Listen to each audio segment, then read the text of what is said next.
interested in startups. And I'm not going to be using, just to give you a heads up, I'm not using any big terms today. So this is going to be as basic and straight to the point as possible. So today we're going to be talking about startup strategy. So hoping that just talking about the building blocks of what it will compose of, and kind of intriguing you into thinking about startups from a different perspective, or more importantly about strategy from a different perspective. So my name is Hanan Rabasha. I'm the Managing Director of Founder Institute GCC and Qatar. And I'm going to be telling you a little bit about what Founder Institute is all about, and then we're going to go into our discussion. So, Founder Institute, as it currently stands, is the world's most proven network to turn ideas into global startups. It started out of California, and it started back in 2009, and at this point in time, we have over 6,000 alumni. They have, their ventures have a total valuation of over $30 billion. We've got over 35,000 mentors and leaders from around the world in over 95 countries. 2,500 investors are part of the network, and of course, $1.75 billion has been kind of raised from investors. What's the mission? The mission is to empower communities, and that's through not just putting in a program from abroad. It is actually about bringing up leaders from each of the city, from each of the ecosystems, to be able to translate and empower those with ideas to those global startups. Last but not least, it's not just about a program or a pre-seed accelerator program, which is the core of what we do. So as I said, it's about building local communities. The accelerators empower the local leaders to be able to bring and deliver on not just everyone who is interested in the program, but also about mentors and people from the ecosystem. Then the Building the Startups part, the Founder Institute, that is the core program. It's a 14-week program for local startups. And then also they can go in for Founder Lab and FI Venture Network. And beyond that, even those that are interested in building funds to support startups, beyond that, we have VC Lab. And that is one of the very interesting opportunities that Founder Institute has, and we're focusing a lot on it right now. But you're here for this. So this part, I would love to have some interaction and some of your ideas. How do you define strategy? What's a strategy? And specifically, when we're talking about startups. Yes? Before that, yes. How do we define startups? In Abu Dhabi, there is no definition, official definition of startup. That's true. In the UAE. Yes. Any recommendation and suggestion from your side? Well, it's only based on time. if we look at what academia says a startup is all about, it is about an idea that has a lot of potential for growth in a very fast time. So that could be the difference between what a startup is and what an SME is, so a small and medium enterprise. Small and medium enterprises still also have room and potential for growth, but most of them are not started to become global startups. We have the mom and dad pops, the mom and pop stores, we have those that become families and everything else. But when it comes to startup, a lot of it, and to empower that high acceleration of growth, then it depends on technology as well. So that's why even within Founder Institute we say it's either technology enabled or technology based. And that accelerates the growth of it. Oh, okay. Anyone else can define strategy? Or what would your idea be? Sure. Plan of action designed to achieve certain goals. It depends on the size of the company, Yes. whether long-term or short-term goals. I like that. That's my next slide, by the way, so you Okay. just nailed it. But any other views? Yes. It's a long-term plan which is tied to the vision of the company. That's true. And we've been very little seeds of objective and growth in the future, the long term. That's true. And before, like in corporate world, when we talk about strategy, it used to be at least a 3 to 5 year plan. With startups, it's not about that, because we've seen how volatile startups are. 3 to 5 years, they could be in a completely different place, or in a completely different strategy, depending on whether product or services. And that is something that's very important about the nature of startups, them being dynamic and volatile and also agile. And this is also one of the things that we learned out of the pandemic. The pivoting ability of startups is very much higher than that of SMEs, or specifically large corporations. So, thank you. Strategy is a plan of action designed to achieve a long-term or overall aim. And why do we need a strategy, specifically for startups? Because it's like the difference between getting in your car and just saying, let's see where I go, versus getting in the car with a destination. That strategy kind of tells you where the destination is. So accordingly, you can plan your route, you can plan who you're going to take along with, the kind of resources that you need, and the team.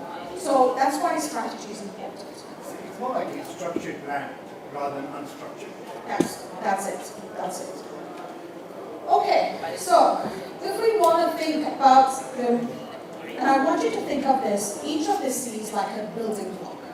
So if we think of the C's to build up a strategy, it is very important that it is dependent on the mindset and the style of thinking and the decision-making process of the startup founder. So the first one, and I know not a lot of people talk about that, but it's our conviction. And conviction we can just kind of boil down into 3 questions. Why this? Why now? Why me? Startups are very dependent on the founders, whether it's a single founder or multiple founders. They have something in them. They have a destination or a vision in their head. They have a core competence or a specific set of skills and experiences that they want to materialize on and capitalize on to be able to serve. So if they don't have the conviction, because even though startups are exciting and it is all about the dynamic market, it is a very challenging market. You're supposed to be agile, you're supposed to be responsive and everything else that comes along with it. So if you don't have that conviction, if you don't get the turnover, if you don't get the subscription base or the membership base, if you don't get the funding in 6 months, in a year, in 2, if you don't have that conviction deep within you, that kind of true north of where you want to go, you're not going to be in it for too long. And that's why I find it sometimes funny, and this is a personal opinion, not on behalf of anyone, when someone says serial entrepreneur, I'm like, how long did you last in the first one? And it's like, oh, that didn't work in 6 months, let me start something else, because I don't have enough of a conviction, which gives them enough of a foundation to keep going on. So when you're challenged, and when you're facing the no, and when you're facing all the empty promises, if you don't have that conviction, you're not going to be continuing for too long. So that's about conviction. Clarity. Again, another thing, even if we take the simple example of getting in the car and knowing your destination, but more importantly, working on where is the market gap. How can I do this that is different? And what am I doing? What is my product or service? We speak through a lot of, and that's why we handle at Foundry Institute a lot of people within the idea stage, and even those with traction, which means that they started and they're getting some feedback and some clients. They're still not clear on what their product or service is. It's still all over the place. They can't give in one sentence what are they doing. And that is something that means that every pivot is just a redirection of the strategy. And that gets all over the place, and that gets messy.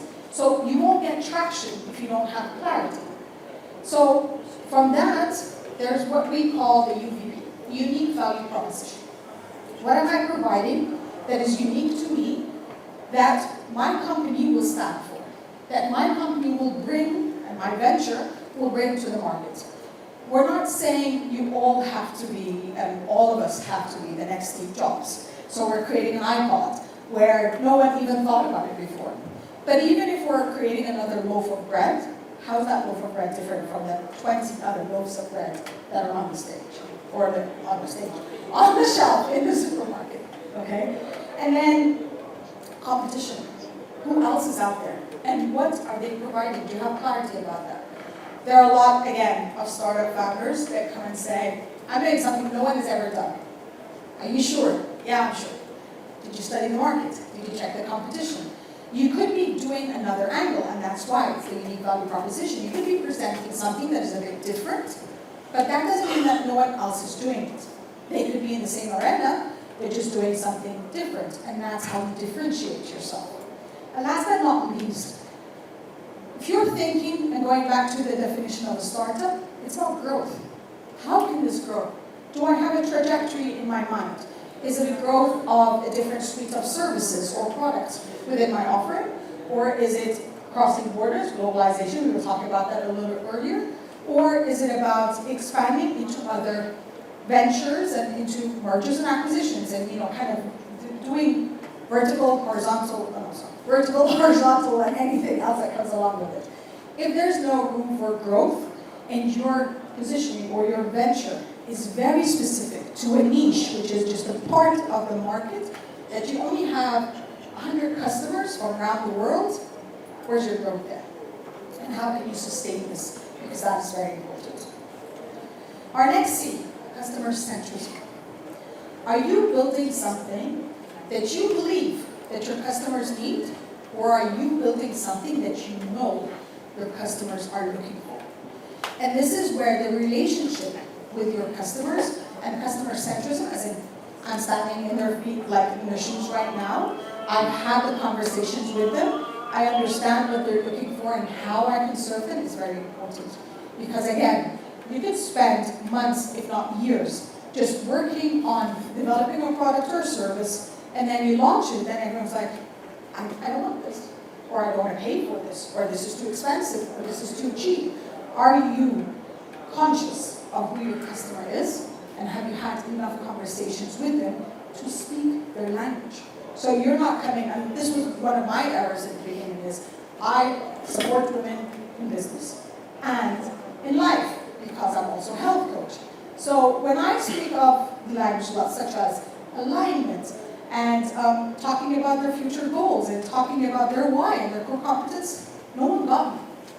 But when I started having conversations with the women I wanted to serve, and started to understand their pain points and the language that they use to portray that, that became a whole differentiating factor. Okay?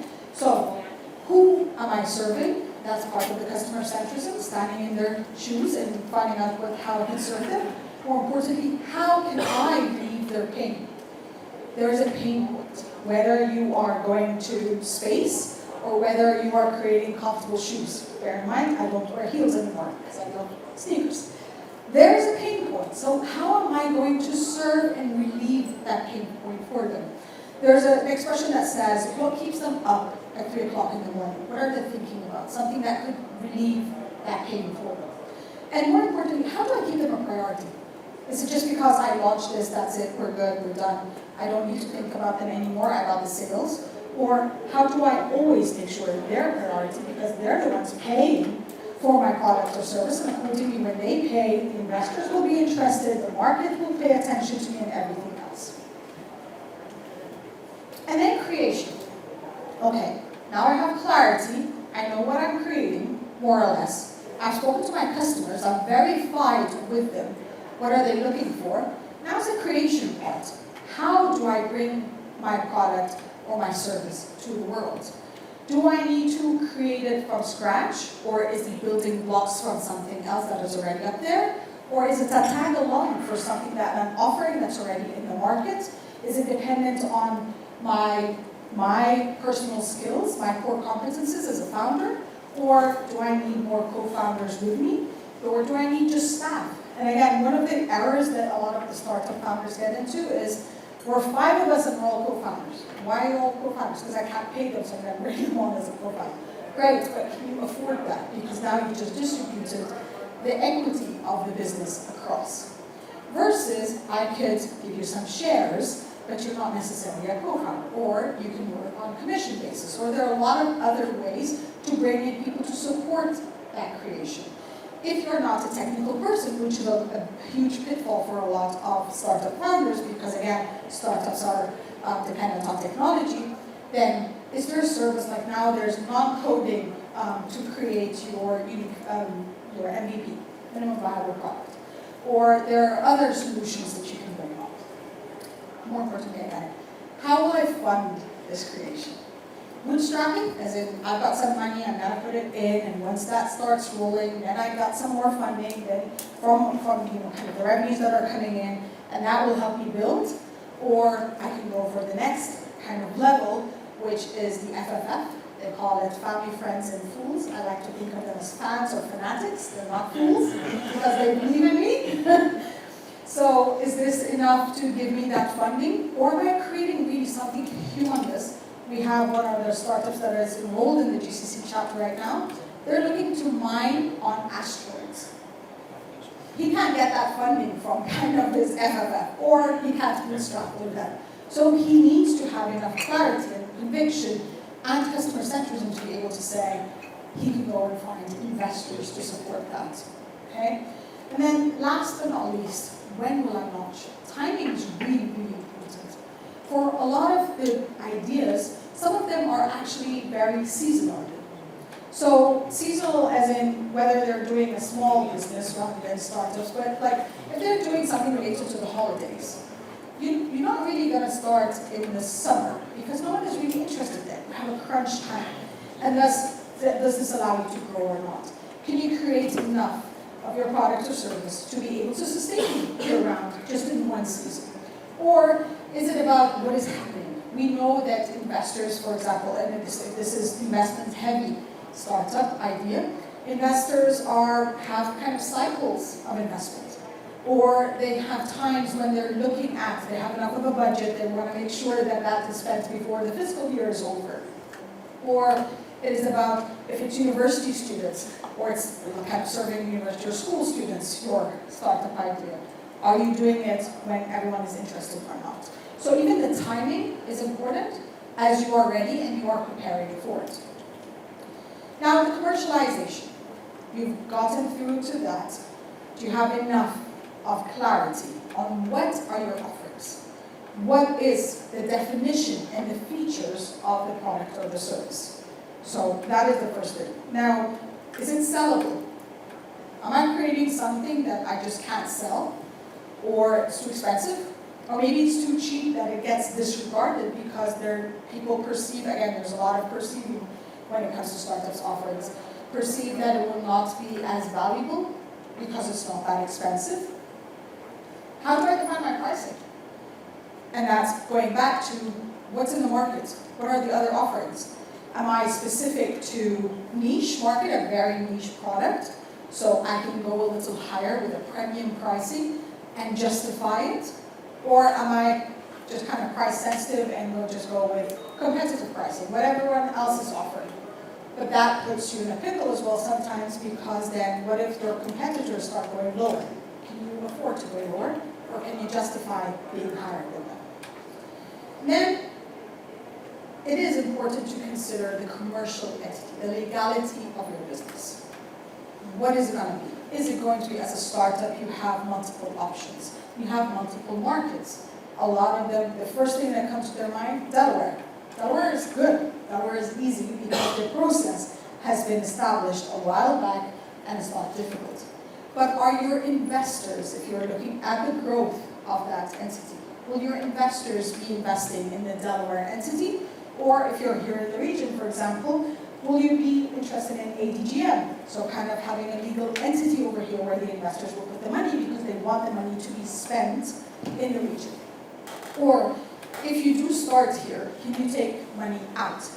Can you invest or pay those that will be providing your services or products or helping you build your product anywhere else in the world? These are all things that you need to be considered when you're looking at the commercialization and the legal entity on which it is to be based. One other thing is also the type of entity, so it's the limited, the LTD versus the LLC versus the C Corp. There are certain legal entities that do not allow for investors to be included. So you also need to be considerate of that. How do I set up the business? There are now agencies around the world that help you set up the business, but sometimes you need legal advice. You don't need to have a legal retainer at the beginning of a startup and to set up the strategy thinking of just the building blocks, but you need to get some advice to know if this is fitting and appropriate to what you have in mind or not. And last, which I've already addressed, is where will I set it up? Where's the market that I'm really operating in mostly? again, as a startup, you're looking to create a global startup, but where is my primary market? Where are my primary customers and how they can pay me, and looking at the payments channels of that. And the next step would be, where would my investors be, and does this allow for the investors to have access, or me to have access to their product? I said 7 C's, but they're kind of 8, but there's just a tag-along C over here. Communication and connection. Communication is really about thinking about what your brand represents and who you are talking to. Stakeholders are everyone that could be interested in your business. You have potential employees, potential co-founders, potential investors, your customer base, the market in which you're operating in, the legal entities or the organizations that kind of really operate or govern the legalization of your entity. These are all stakeholders. So I have to think of, how am I first, before I start communicating with them, what's my brand? Brand is part of marketing. And the brand is not just an Instagram page or a logo. I hate to burst people's bubbles over here, but not over here, but generally when I speak about brand, because there's a lot more to that. A brand is represented through the way you speak, the language that you use, the colors that are representative of your brand, the visuals and the imagery, and the channels you're on. If you're looking at B2B, business to business, chances are you're not going to be on TikTok. And this, again, goes into what's my message and what are communication channels. But you're going to be on LinkedIn, and you're going to have a website, and that needs to be representative of your product and your service. Because if you're just looking at the kind of the shell of it, it is not representative enough. And in this day and age where digitalization is very important, anyone who hears of you, I'm sure like now when you're exchanging business cards and contacts and stuff, you're going to be searching, and you want to see a few entries to that person or to that entity, whether it is a website or a LinkedIn page or Instagram or Facebook or whatever, it is relevant. And you don't want to be also exerting too much effort being on every channel, because that does not move the needle forward either, and that does not connect you. So from the communication and the connection, I need to also to be communicating what's unique about me. And that message needs to be standard across, not every channel. As the founder, as my partners, as the employees, as everyone, that message needs to be clear, and everyone needs to be saying it. Not necessarily as in the robot of the memorization of, hi, we do this, but the message itself, the essence of what you do, needs to be represented in more or less the same language. Because every person that you come across with, or you're working with, or supporting you to bring your product or service to life, is your brand ambassador. And you don't want someone going around giving bad experiences to potential stakeholders and then kind of tarnishing what your brand is all about. Okay? And then the connection part, and this kind of goes with the concept of FOMO, the fear of missing out. I need to be in every event, in every network, in every conference, exhibition, and everything, because I need to be connected. Not necessarily. You need to think of what moves the needle most for you. You need to understand where the people that you expect, the stakeholders, whether there will be, and depending on the phase at which you're at. Now you're looking for potential co-founders. Next you're looking for potential employees. Next you're looking for potential investors. For each phase, think of how you are investing your time and your energy the best to get the best return on that investment by deciding who to connect with and where. Okay? And of course, going, this is connected as well to the clarity. Why am I connecting? What do I want? Why are you here? Why are you at AIM? Had you put together, and I'm sure all of you have your own ventures, businesses, interests, before coming, have you set an intent of what do I want out of this visit? You're taking away from your life 4 days, especially that you came to the pre-day. So this is 4 days out of your busy life, out of your ventures. Do you know what you want out of it? So that goes both to connection and to the clarity part. Okay? And then last but not least is, how do I still stay connected? So this is, first we were talking about customer centrism and how do I stay at the pulse of my customers, understanding what they want, but now we're also talking about the connection. Is it just about sending a message every once in a while? Is it about, I don't know if you know Tony Robbins, huge follower, huge fan of his work, most of it at least, of the messaging. But I love that he talks about that. He says your network equals your net worth. From the concept that it might not necessarily happen right away, but building a relationship with potential stakeholders in your business, even if it's a coffee every 6 months, eventually will keep you top of mind and eventually will get you something. So when a deal comes, and even if they're not connected to what you do right now, but when a deal does come that way, they think of you. They want to make that introduction. And another gentleman I was listening to, Clubhouse, when Clubhouse was a thing and we were all locked down in the pandemic, he said, I go to networking events because you never know when you're going to have the next 6-figure handshake. But he was clear about that. He knew what kind of events he wanted to go to, and he knew what he wanted out of them. He can't get the next 6-figure handshake report, he has the potential for it, without having enough clarity and without having that conviction of, I know where I'm going. Last but not least, for sure, is the commitment. If you're in it, talking about the serial entrepreneurs I was referring to earlier, if you're in it for the next 6 months, that's not going to get you forward. If you're in it for the next year, most probably that's still not going to get you forward enough. When it comes to startups, you are looking at a minimum of 3, 5, 7 years down the line. If I can't do it for the next 5 to 7 years down the line, then I'm not going to get a return on investment. I'm not going to get enough traction and enough of a database and enough of our product or services going cross-border at least, if not necessarily global, to be able to get enough interest if your intention was that I'm looking to sell out to the end. Not sell out in that way, but just kind of sell my business.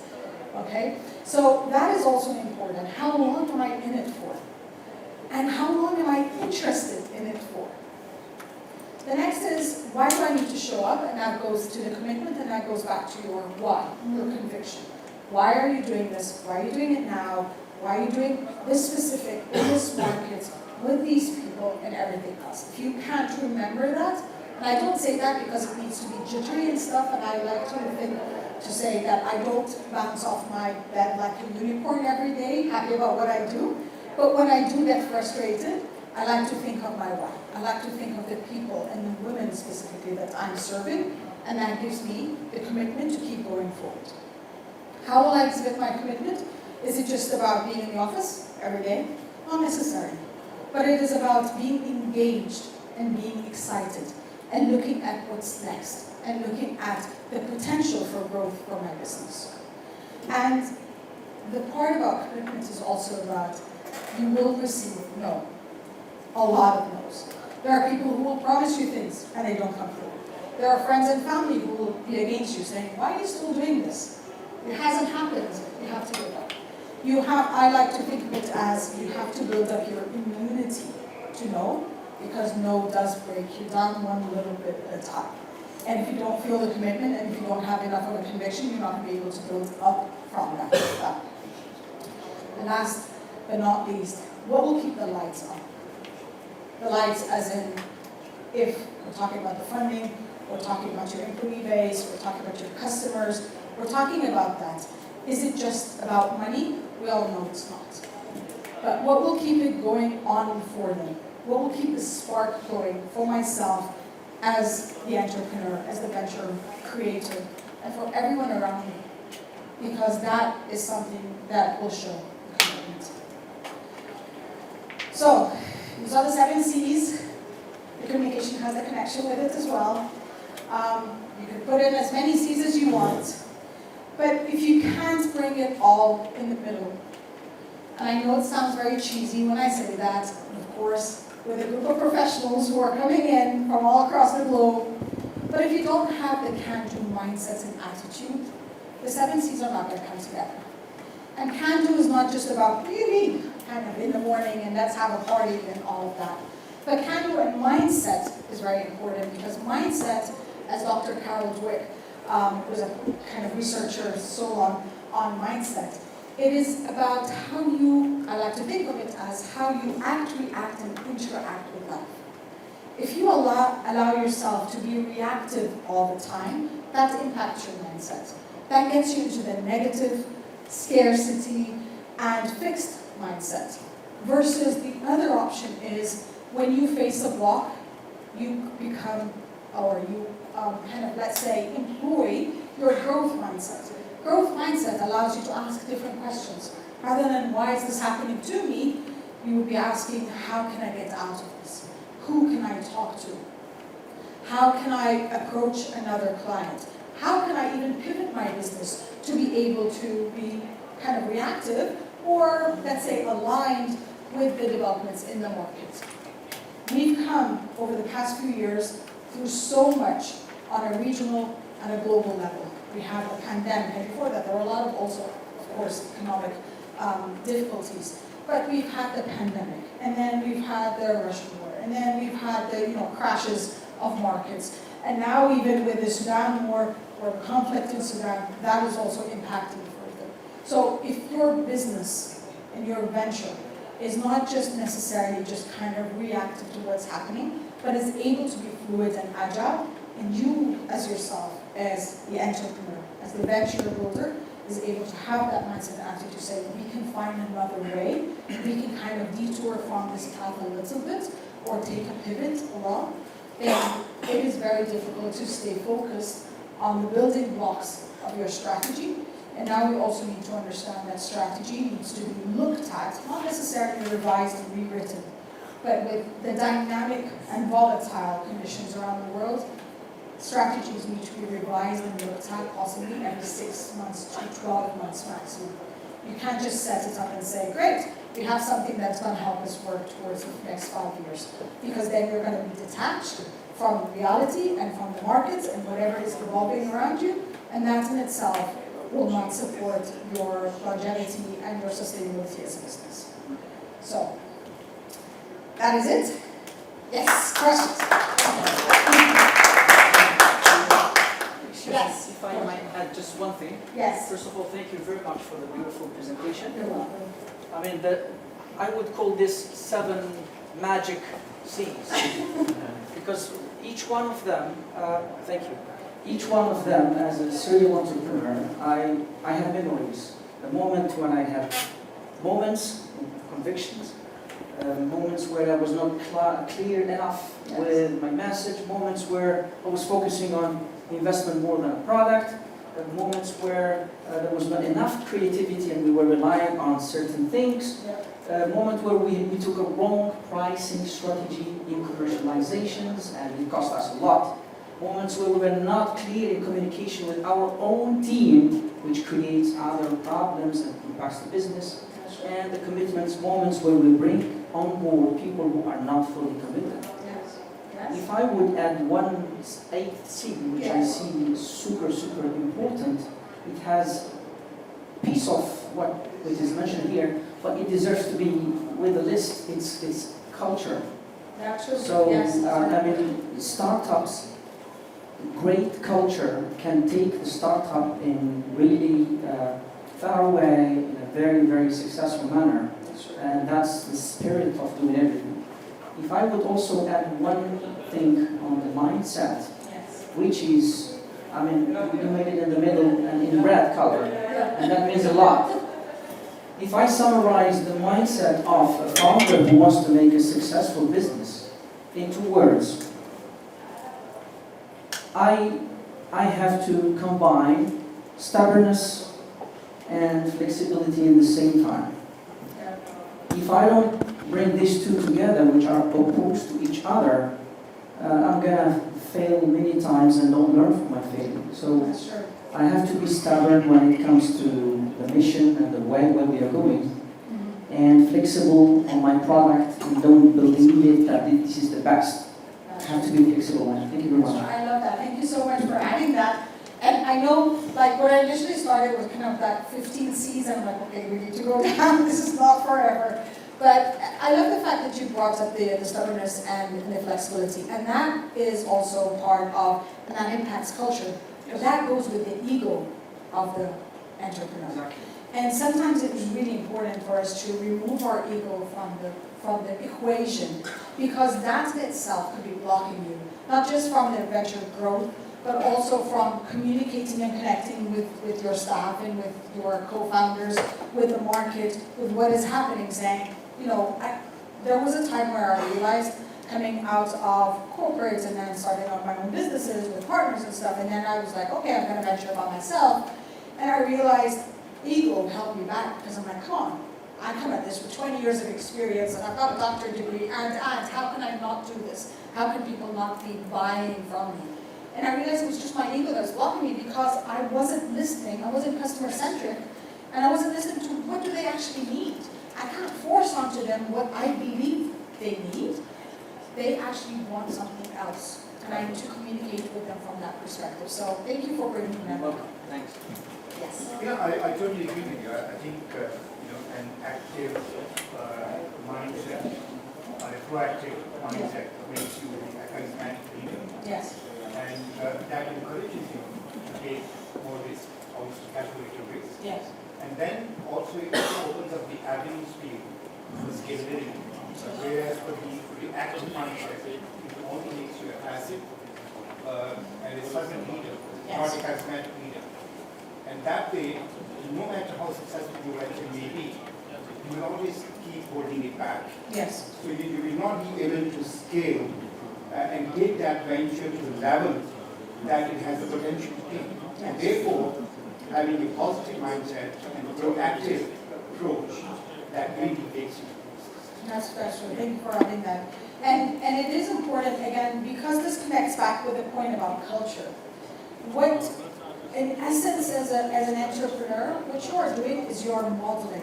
You're modeling for everyone around you. You're modeling how you react to issues, to blocks, to conditions in the market, and you are modeling, customer relationships, stakeholder relationships, the can-do mindset and attitude. All of these elements are very, very important, because it starts with you. And you may be 2 people, you may be 4 people, but very quickly it starts translating into tens of people. And what you modeled at the beginning, if it cannot be passed along, because everyone is seeing how everyone is reacting, that blows out of proportion. And I know that a good number of startups have failed because the culture just became so toxic that he was like, I don't want to do anything to do with that. I don't care if it's going that much. I don't care if I'm getting a lot of money. There's just something there that is making me physically ill, and people just want out. I think you have highlighted quite a few very valid and invaluable points, in the start of your presentation. I don't want to take away some of the points of presentation of somebody tomorrow, but I think if you look at, whether it's North America, South America, Asia, Middle East, Far East, look at the failures of the startup, Yes. like between 6 months to 12, and then from 3 years to 5 years. Yes. And even on a long-term basis. And there is only one reason for that, and that is planning, and not having the right strategy, and not even executing the right strategy. Yes, And that's I, as I always say to my staff, some people have plans, some people have failed plans, and some people failed plans. yeah. So I think that those are the recipes for success, I think. But there's also something very important, I think we're breaking that up. With startups, you need to plan, yes. And you need to plan for, I don't call them failures anymore, call them learning opportunities, just for the mindset part. But if you keep planning for too long, you're also missing out. You're also not understanding that this needs to go out. You can't predict how the market is going to receive this. You can't predict how your customers are going to receive this. Is this the right price point? Is this the right product or offering that they're doing? Is it the right timing?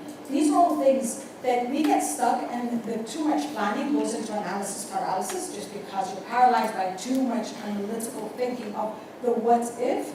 But I like to kind of reframe that to what if it actually works. Let me put it out. And there's nothing wrong. You can't really do something wrong by putting something out and just saying, let me amend that for you. Let me just revise this offer. Let me revise this pricing. It could be possibly that I need to increase the pricing a little bit, and I'll give you a lot more value with it. And I think along with your 7 C's for the startup strategy, if you look at the 7 marketing strategies, I mean, we started back in 1930s. It was 4 and then 7 and then now I heard they're 9. And I think the thought behind that marketing strategy was that you only have 7 minutes to make an impact through your marketing message. Yes. And if you're not able to, then you've lost the opportunity. Because look, whether it's your CV or whether it's your messaging, the communication, you only have a limited, time to make an impact.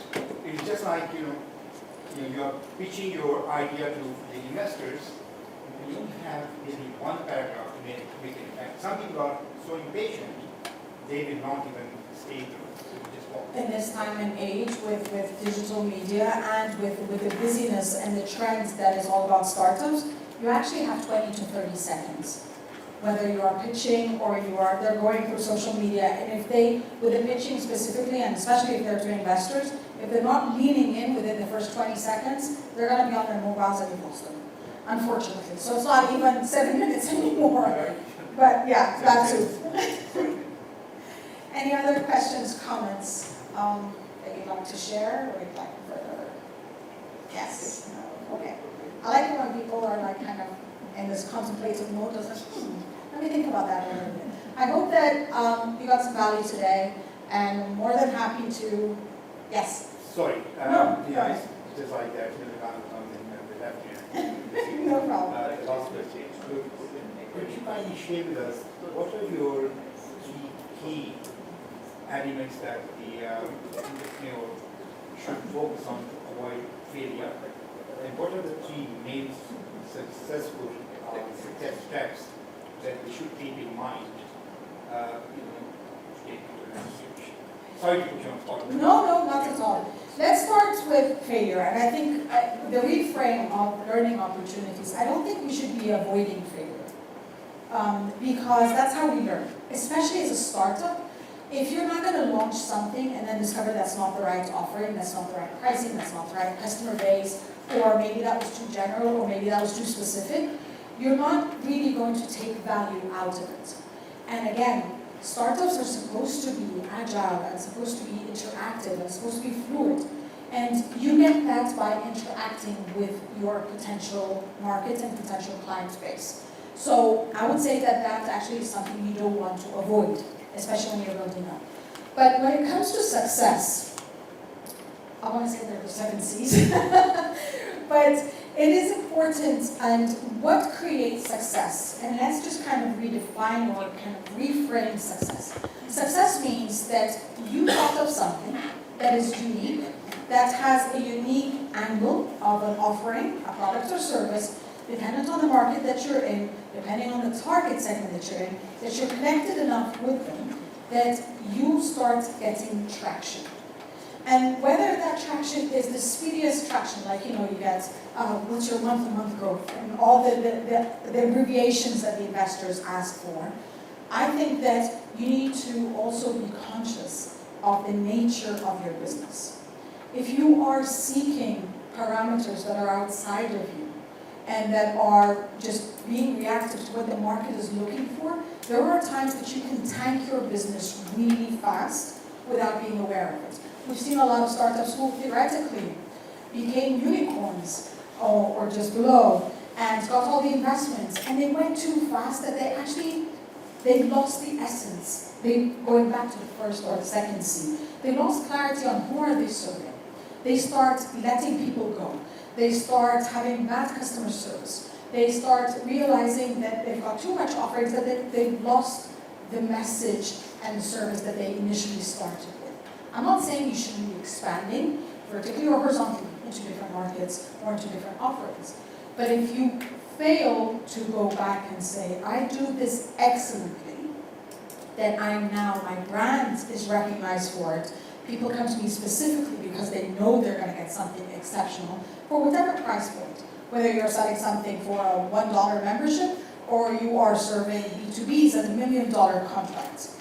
If you can't maintain that, then that in itself that's where it's no longer a learning opportunity, and that's where startups fail. Going too fast, too broad, too excited without taking enough of a, okay, now this step is exciting. I can say I can take bigger steps depending on the kind of resources I've got, the funding that I get, the database of support that I have in terms of my support group and my human capital and everyone, and the expertise that is internal or external that's being provided to me, versus me just going, ooh, you know, that is exciting. Let's go to the next market, and let's go to the next market. Yes. Thank you. Well, Hi, Alberto Beretta from Bologna University. I came late, so I guess that maybe you have answered this question, so I'm sorry about that. What I see in the 7 Cs is that you're referring to a framework, yes. and that framework, I guess, evolves with the maturity of the startup, right? How that happens?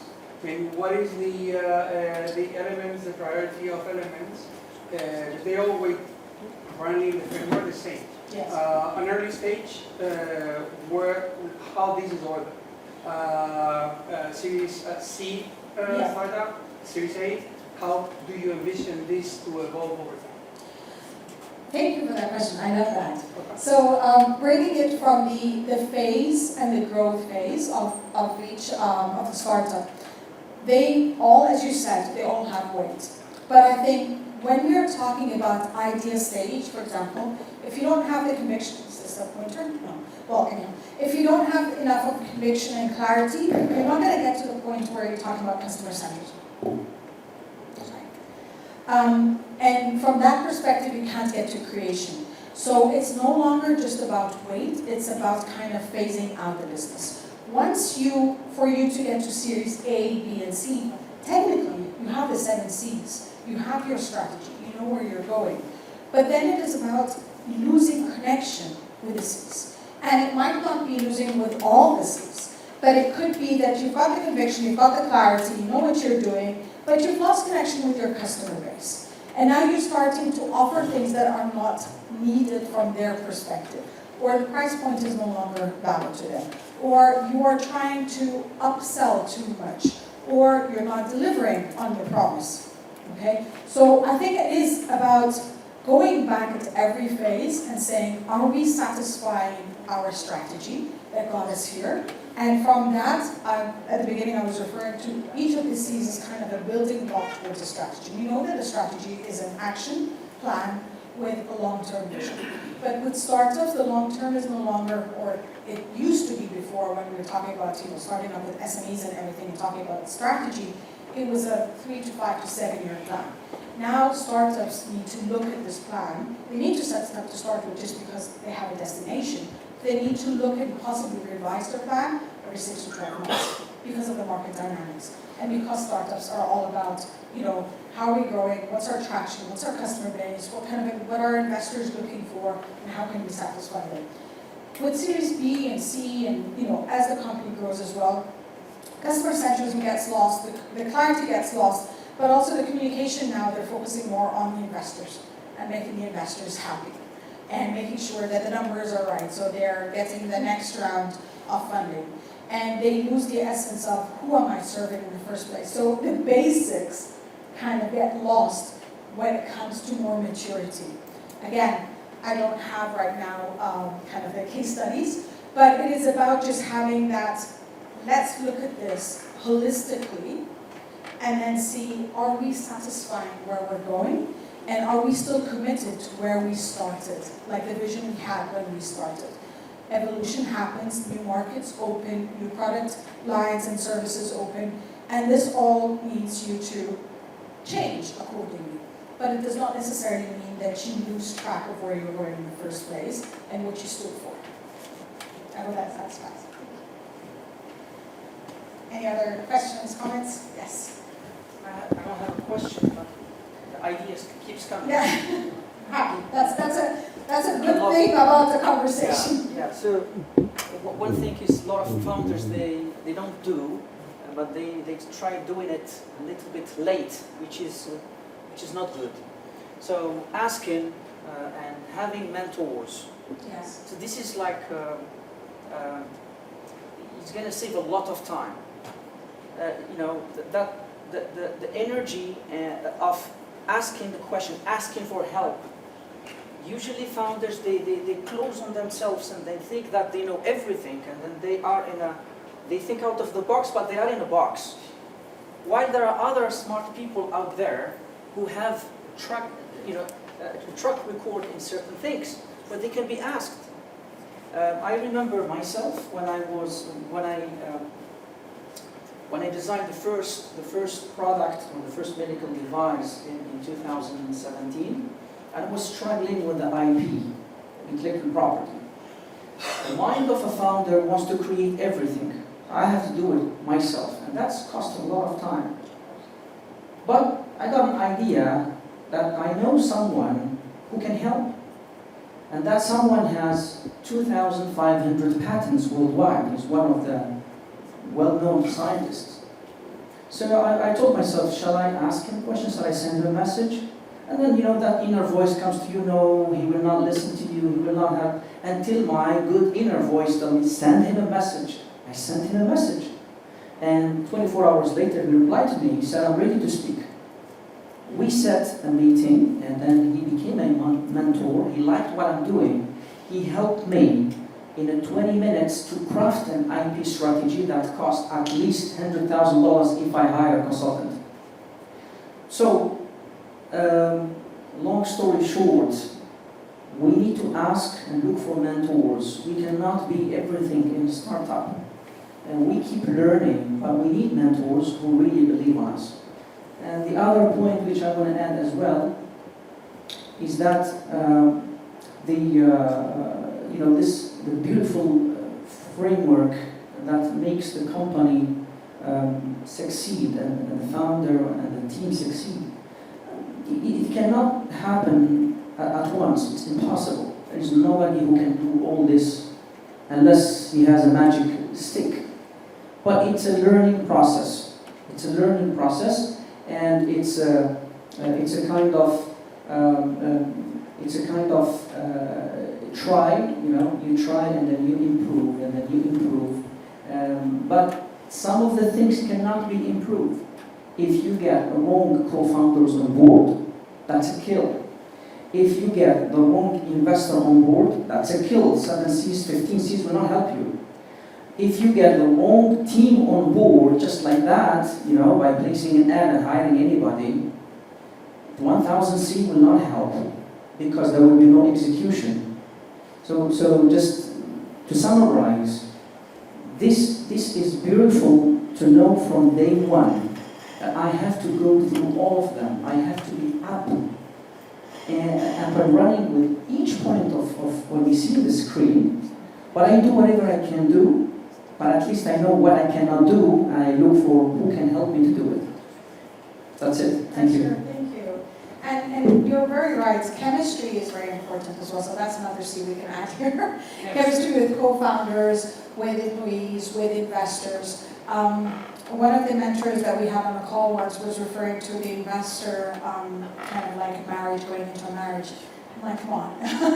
He's like, but it's true. Sometimes it is like that. It's like, you could be stuck with them and then now you don't know what to do about it.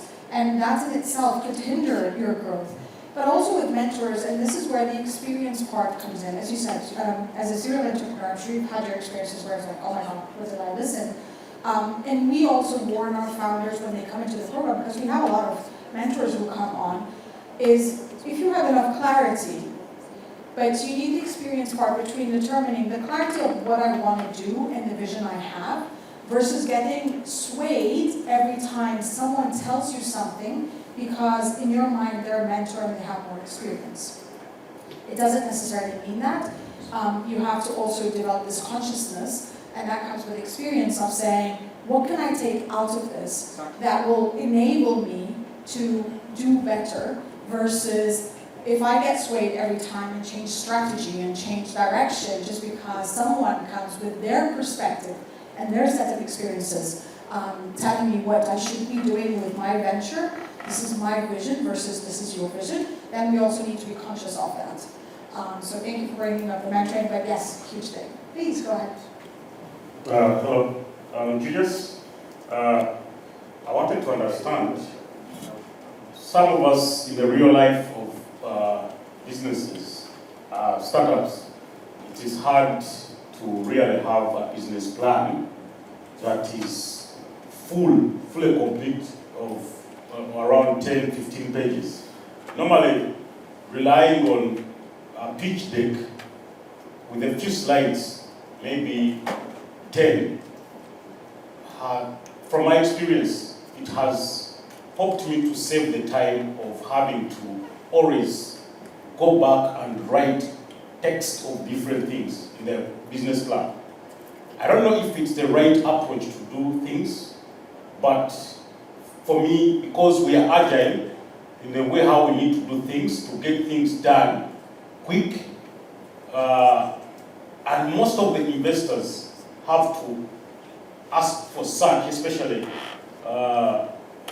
most of them. And it was, we had a session in the morning and someone said, you need to be able to understand an investor who comes from, who is a normal investor and an investor who is probably an experienced investor. Because an experienced investor will be able to want certain things that are precise, as long as they can easily understand what you're communicating. Then a person who probably has come from an institution who has been in a working environment and they're used to those big booklets to read about big reports and big business plans, they'll ask for that. So from your point of view, as we entrepreneurs, putting in account of the fact that we are agile in the way how we're supposed to implement things, where or how would you advise us to keep running? 10 to 15 slides. That's it. That's what you want. Because those 10 to 15 slides need to be specific. I mean, if they're covering what we were just talking about, the building blocks, they're communicating. They need to be inclusive of who you are, what are you doing, who are you serving, how are you going to make money, where's your vision, where are you going with this? Which, in essence, if we want to look then, we talk about revenue model and your business model and all of this. The days of, and this is very, again, going back to why startups are different than SMEs. The days of the KPMG and the Deloitte 200-page business plan that you pay at least $100,000 for is not relevant to startups. And as you said, investors, if we're looking at investors and you're looking at a co-founder and you're looking at a potential employee or looking at potential even customers, if they can't see that in quick slides, they're not going to stick around and wait for it. You will, as you develop and grow as a startup, you're going to have additional slides that show your growth rate, that show your revenues, that show what you did with the investments. This is all valid. But how do you capture? If you have a presentation, it should not be more than 10 to 15 slides. But it needs to be slides that each of them gives a part of what your business is about. Where is it going? Who's it serving? How is it serving them? Where are you going to make money? Because again, it's not a charity, it's not an NGO. So what's your revenue model? And where's your vision? How is this going to be scalable? How is this going to grow and cross borders? Because that is very important as well for investors. So I'm not going to give money if you're looking at serving one target segment in one city, in one country. They're looking at how am I going to get the return on investment 5, 7, 10 years down the line, times 10, times 20, times 100. Okay? So yes, please keep doing what you're doing, just as much as don't make it text heavy, but make it valid. Make their value there. Thank you. Okay? Yes.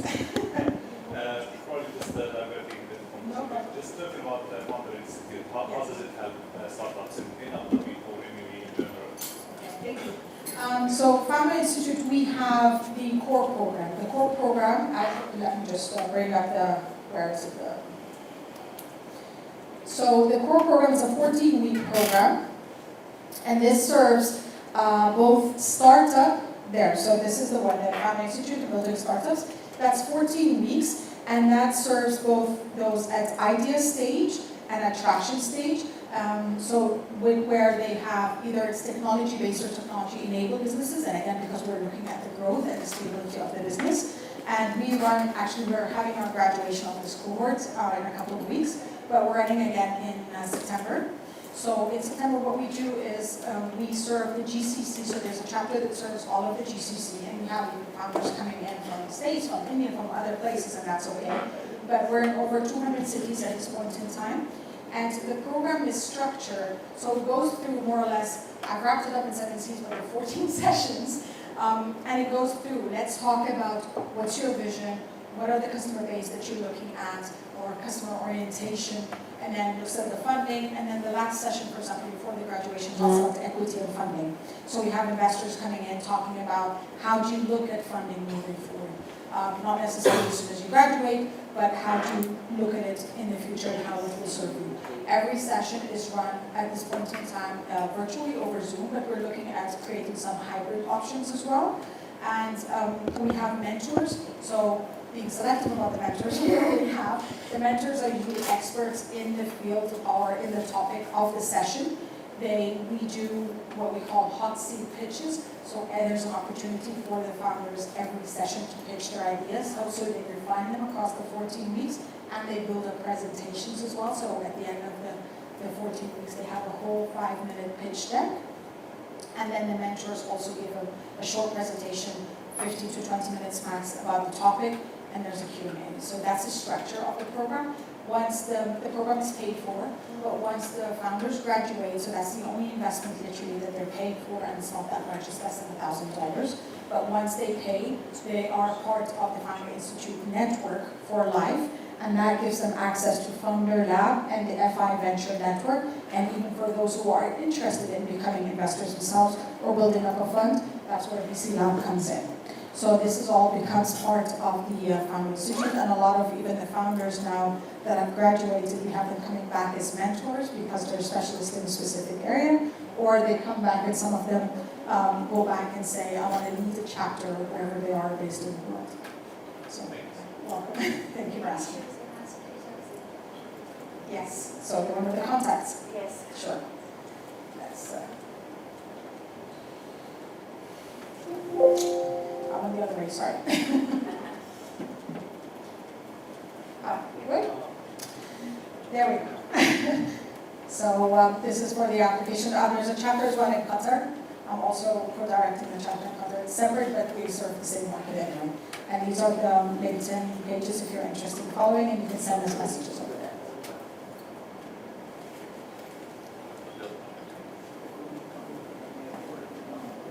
Any more questions, comments, thoughts? Yes. Sorry, I'm going to come to you. I'm sorry. I know it's John after. I'll come to you for sure. So after the graduation program, Yes. what type of support the graduates will get from the Founder Institute? They- In terms of fundraising, being introduced to VCs, how So how it works is, we don't guarantee that you will get investment through Founder Institute. But because each of the leaders have networks, and there are a lot of opportunities, like there are specific events that are made specifically just for the alumni, where it's like meet an investor, and it's global events, so you can meet investors from anywhere in the world. As leaders as well, we make sure that if you are in a specific field, that for example, we're looking at biotech, investors interested in biotech, we tap into the network. We have over 35,000 mentors and investors within the network. We tap into the network and we check in and start doing the kind of the introductions for you. But we do not say or promise that if you go through Founder Institute, you will get investment, because we're not an investment authority, and we're not, or investment arm, and we're not incubators as well. We're an accelerator program. But an accelerator program with enough of a network that enables you to tap into that. So there are a lot of events, and there are opportunities for you to tap into that. So for example, one of the leaders within the GCC chapter is an investor, and he went through the VC Lab, so he has a fund that's set up just in the UAE. And he's serving also markets in Africa and other markets. So these are kind of, going back to what we were talking about, your network equals your network. These are the kind of opportunities that you can get through it. Thank you. Yes. Good morning. Good morning. So I just wanted to extend to what had been said earlier, as I do think that the business plan is still important, because it's you have to see it as an exercise because some topics we will not think about, and then it comes up, and with the business plan, then you think about it. And for me, the pitch deck is more like the summary of business plan, and both are important because you can't start, for example, doing the pitch deck if you don't have the overlook, the holistic view of, as you said, of your business. And I think at the end is business plan. It shows how your business gonna be successful, and it's important also for investors afterwards to look at it and to understand your business. Well, in the contrast, for example, with the business model, which how you make how you are successful, but the other hand, the business is successful and not the money side. So this was my kind of opinion about it. Yeah, sure. Thank you for sharing that. As you know, again, we were talking about startups. I know you weren't here at the beginning, but talking about the agility of startups and the dynamic markets in which they have to operate. Yes, you definitely need a business plan because, again, what is a business plan? It's about putting in the strategy and thinking of where you're going and everything. But sometimes they don't have, a lot of founders don't have access to whether it's to funds or to experience to create that. And that's why things like the lean startup model and the startup, there's even now the startup, if they're called a business model canvas, there's the startup model canvas. These allow you to do kind of the elements of the business plan and putting them on a snapshot so you know where you're going. If we're going back to the question about the phasing, what phase would the startup do that? That could be the phase where you start getting some traction, you start getting some funding, and you are able to invest in the write-up of the business plan, but you always have to have the components of the business plan in the pitch deck. So the pitch deck can't be just like, oh, this is just a fancy thing that someone worked on it for me. It needs to have, and that's why I emphasize the part about it needs to have value. And if it does not speak of the elements of the business plan, then it's not valuable. This is just another presentation to wow the investors, but it will not get you the sustainability of building up a business from there. But thank you for sharing that. Any other questions, comments, thoughts, insights? So clapping. Sorry, one last thing. Go ahead. No problem. When this modules of the course will cover the questions of like when we go for fundraising or when we continue to bootstrap a much right amount of traction. Yes. That makes the founders like or the startups confident that they can go now to raise funds. Yes, that's if you're talking about the program as in the Foundry Institute, yes. It is covered more or less. You will find that each mentor will talk about it from their perspective, but that is specifically what is spoken about in the equity and funding session, because it is important to know. A lot of the founders that come in with just an idea is like, oh, I'm looking for investment. No, you're not ready for investment, or you don't want investor now, because we were talking about the bootstrapping versus the FFF phase versus the going for the pre-seed and then Series A and all of this. With each of those phases, you have commitments that are put on you, and you have expectations. And there are times where these actually become shackles, and especially if we were talking earlier about what if you have a conflict or you don't have enough chemistry and everything, that could contribute to the demise of your startup. So that's why funding and investment is important, but not at the beginning, and that's how we specifically, in that equity and funding session, we break it down when you start looking at it, and we have kind of a table saying, when you get enough traction here, this is the kind of thing, and this is the kind of ticket you're looking for.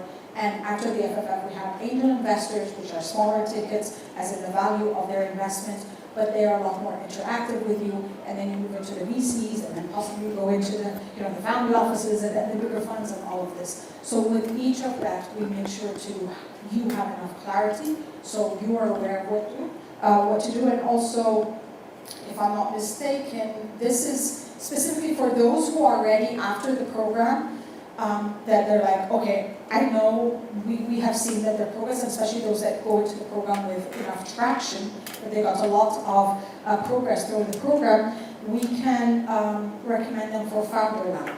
Founder Lab is specifically for founders who have graduated and are ready for that investment area. So they get a whole program, and that's for free because that's part of the network and what it provides, but a whole program that is specific and enough deliverables and assignments for them to understand what kind of investment are they looking for, how to get it, where to get it, and everything else. But again, it's not introduction to investors, it's getting you ready to go out and seek the investments. How long is the program? I think it's another 14 weeks, am I mistaken? So 3 months and another 14 weeks. But the whole point is it is not expected that you do nothing during, it's kind of again a building block. Let's look at who could be potential investors, looking at their steps every week that you take, so by the end you will actually just achieve a lot more and have a lot more traction when it comes to the investment part and building relationships with investors. Because we were talking, when we talk about communication connection, investor relations are very important. Not necessarily because you want investors right now, but because they can see you in the future when you're ready for it. But this could be less than 14 weeks, I made a mistake there, sorry. In fact, Yeah, exactly. I'm like, now I have to go check again. Okay, thank you so much. Thank you, everyone.